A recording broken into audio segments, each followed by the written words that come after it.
4 flour dosa తయారు చేయడానికి కావాల్సిన పదార్థాలు: సజ్జల పిండి, జొన్న పిండి, గోధుమ పిండి, రాగి పిండి, రుబ్బిన మినపప్పు, పచ్చిమిరపకాయ తురుము, ఉప్పు, నూనె. ఓకే, 4 ఫ్లవర్ దోశకి కావాల్సిన పదార్థాలు ఏంటో చూసాం కదా. ఇక మేకింగ్ ప్రాసెస్లోకి వెళ్దాం. సో ముందుగానే నానబెట్టి దాంట్లో కొద్దిగా ఒక 4-5 గింజల మెంతులు నానబెట్టి ఉంచుకొని దీనిలోకి మనం మినపప్పు తీసుకున్నాం. ఇది లేకుండా కూడా చేసుకోవచ్చు, కానీ దీంతో టేస్ట్ చాలా ప్రత్యేకంగా ఉంటుంది. ఓకే, అంటే బలం కూడా కదా మినపప్పు బలం కూడా. 1 స్పూన్ తీసుకో. సో దీనిలోకి సమానంగా ఒక 2 స్పూన్లు గోధుమ పిండి, 2 స్పూన్లు జొన్న పిండి, 2 స్పూన్లు సజ్జల పిండి, 2 స్పూన్లు రాగి పిండి. ఓకే, తర్వాత దీనిలో సరిపడా ఉప్పు. ఇది నా టేస్ట్ అనుగుణంగా కొద్దిగా సన్నగా తరిగిన పచ్చిమిరపకాయ. ఇందులో కావాలంటే జీలకర్ర పొడి కూడా వేసుకోవచ్చు, లేదా అలా దంచిన జీలకర్ర కూడా వేసుకోవచ్చు. చాలా టేస్టీగా ఉంటుంది. సో మొత్తాన్ని వాటర్ వేసి మిక్స్ చేసుకోవడమే. మొత్తాన్ని వాటర్ వేసి మిక్స్ చేసుకోవడమే.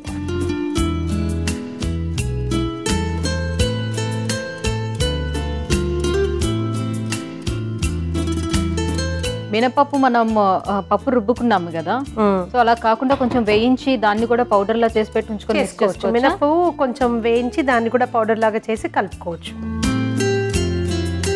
అసలు మినపప్పే అవసరం లేకుండా ఈ 4 పిండ్లు కూడా కలుపుకొని ఇందులో కాస్త ఉప్పు, కాస్త ధనియాల పొడి, కాస్త జీలకర్ర పొడి, కాస్త పచ్చిమిరపకాయలు కానీ అప్పుడే దంచినటువంటి ఫ్రెష్గా దంచిన మిరియాల పొడి కానీ కలుపుకొని, కొద్దిగా పెరుగు, కొద్దిగా నిమ్మరసం కలుపుకొని దోశ వేసేసుకో.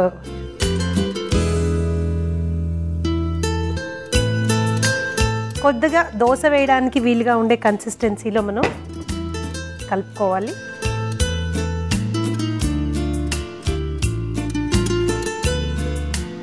ఉండలు కట్టకుండా.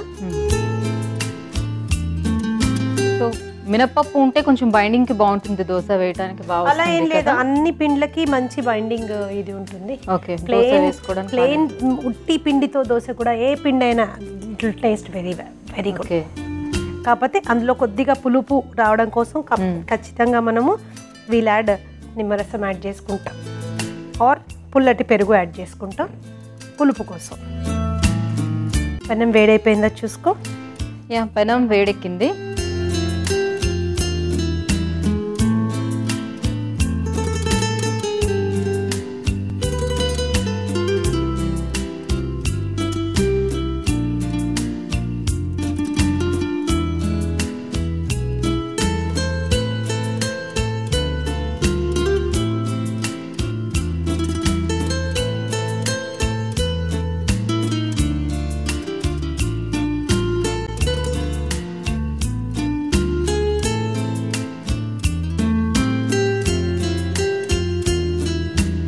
సో మన 4 ఫ్లవర్ దోశ, 4 పిండ్ల దోశ రెడీ అయిపోయింది.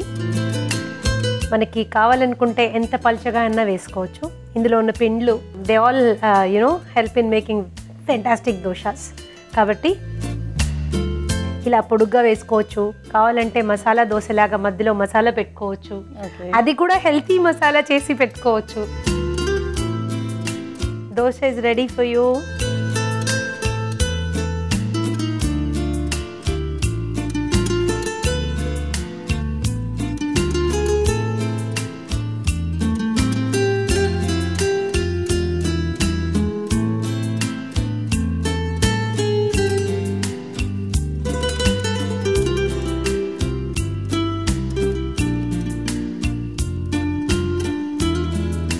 మామూలు దోశ కంటే కూడా ఈ దోశ వేయడం చాలా సులభం, చాలా టేస్టీగా కూడా వస్తుంది. మెత్తగా కావాలంటే కొద్దిగా మందంగా వేసుకోవచ్చు, క్రంచీగా కావాలనుకుంటే పల్చగా వేసుకోవచ్చు.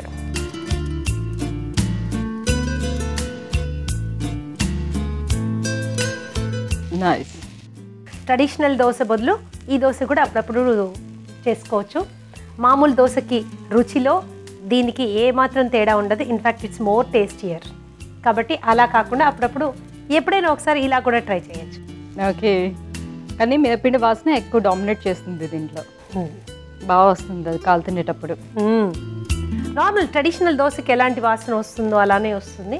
అండ్ ఇన్ని రకాల పిండిలు ఉండడం మూలాన ఇంకా చాలా. దీనిలో ఇంకొంచెం మసాలా టేస్ట్ కావాలనుకుంటే ఇందాక అనుకున్నాం కదా, అన్ని రకాల మసాలాలు వేసేసుకోవచ్చు.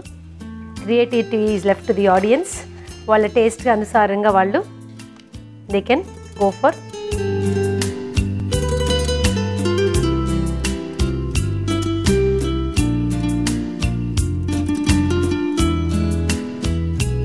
ఓకే, 4 ఫ్లవర్ దోశ యమ్మీగా రెడీగా ఉంది. మరి దీన్ని టేస్ట్ చేసే ముందు దీనికి కావాల్సిన ఇంగ్రీడియంట్స్ తయారు చేసుకునే విధానం ఇంకొకసారి చూద్దాం. 4 ఫ్లవర్ దోశకి కావాల్సిన పదార్థాలు: సజ్జల పిండి, రాగి పిండి, పచ్చిమిర్చి తురుము, జొన్న పిండి, గోధుమ పిండి, ఉప్పు, నూనె, నానబెట్టి రుబ్బిన మినపప్పు.